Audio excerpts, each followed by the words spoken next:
Hey everyone, welcome back to the channel. In today's video, I will give you a Fyxer.ai tutorial and review for 2025. We will go over its features, a quick walkthrough of how it actually works, and my honest thoughts on the pros and cons. So without further delay, let's get straight into it. So first of all, if I talk about what Fyxer.ai actually is, so it is an AI powered productivity and assistant platform that is designed to handle the tasks like scheduling, research, writing, and admin work, almost like having a virtual assistant, which is powered by AI. So here you can sign up with the help of your Google account. Then you are going to see the dashboard that will look something like this.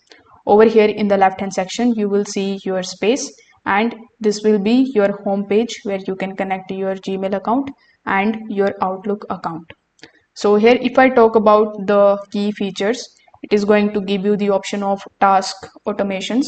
With the help of it, you will be able to create the tasks like scheduling a meeting next Tuesday or summarizing this PDF, and Fyxer actually handles it automatically.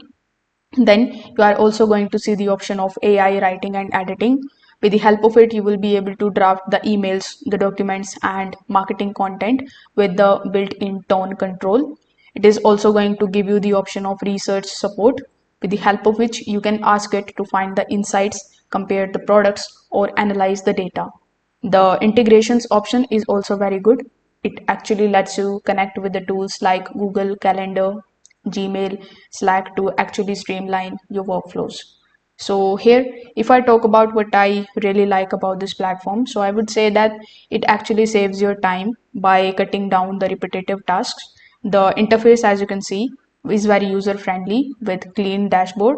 It gives you strong integrations for work and team management, and it is also good for both individual and small businesses.